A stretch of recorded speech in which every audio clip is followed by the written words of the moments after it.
Hey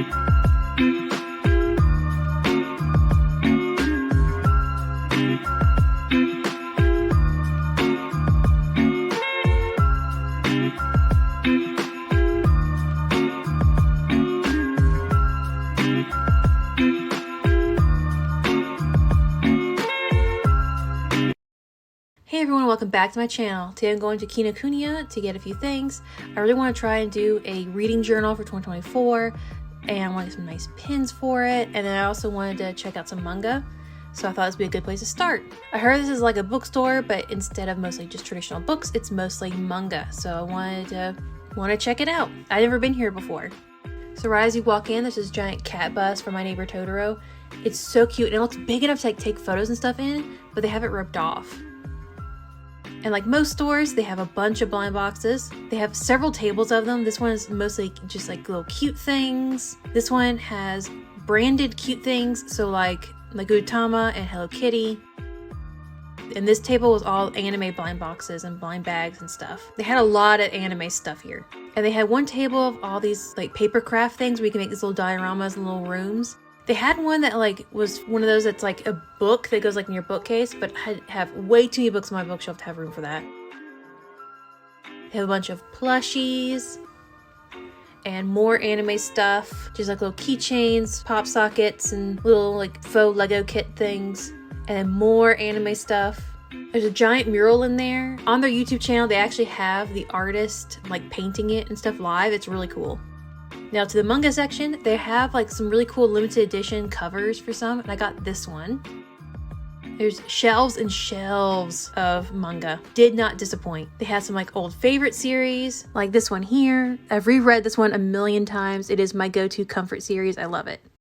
And then some new series that I've been getting into.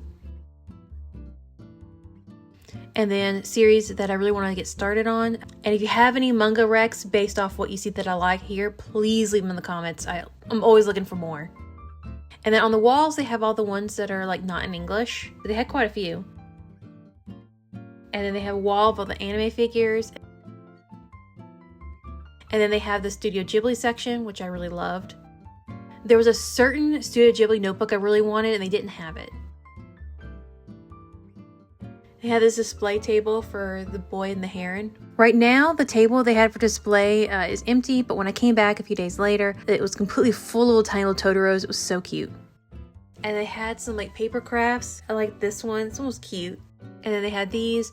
I'm not sure if they're supposed to be ornaments or not, but I almost got the Totoro one because I thought it was really cute. My neighbor's favorite Studio Ghibli films of all time. I love it. It's like one of my comfort movies. And then they had this table of like little figurines and cute things that were all Studio Ghibli. And then of course they had the books in English and Japanese. And then for what I was actually here for, notebooks.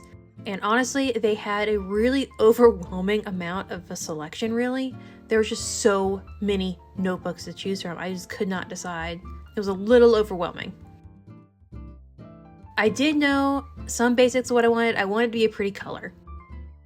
So I was looking at these, and then Moleskin's what I'm used to. That's usually what I get.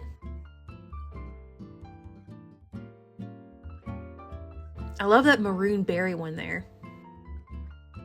See, I really wanted something big like this one. Well, not big, but like thick like this one. Like I really like the idea of having a page a day and like a small notebook. But it only came in 3 different colors, or 4 different colors. And I was really looking for like something like purple, or maybe like a marigold, or something like a really pretty color. And I also found some like notebooks that I've seen like on TikTok and stuff, like the Hobonichi. And then these, which I also like the idea of having one that I can just put in my pocket or my purse. And I did find this one, Longstrom, I think is how you pronounce it. I can't remember. But I like the layout and format of this one, and the color was really nice. But I decided I really want something where I could draw in it. And they also have some really cool anime calendars, like this One Piece one. Ever since the live action, I've been really getting back into watching the anime. And there's a bunch of these really cute little like kitty memo pad things. I'm not really sure what they were. Look at the little shark one, the little burger one, that's so cute. And this is a really cool idea where it's like you buy the pen case, like the actual like casing, and then you also bought the ink separately. That way you could have any color pen with any color ink, which I thought was really cool. I have a set of these highlighters and I use them all the time in my planner.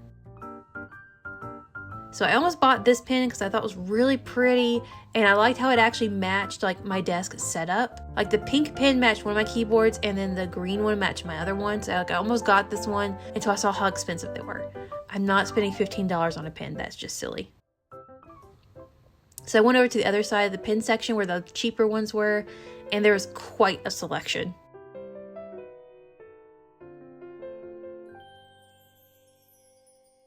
So I decided on these because they were just so bright and colorful. So I decided to get a yellow one to draw in like stars for book ratings. I was worried the yellow wouldn't show up very well, but it was actually pretty vibrant. And I also got a pink one to draw little hearts and stuff for like my favorite books and stuff.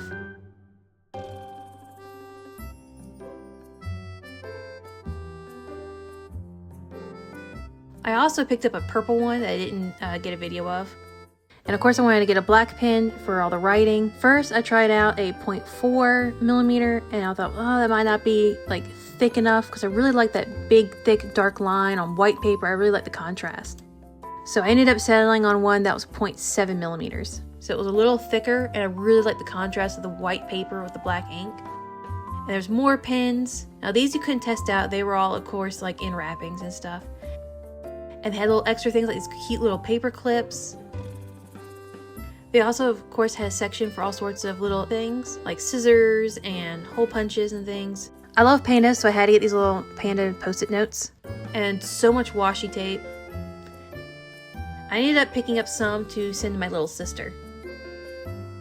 And then Copic markers galore. I really want to get another purple one, but I couldn't remember which colors I already had, so I'm gonna have to go back later. And then so many inks for, I guess, calligraphy.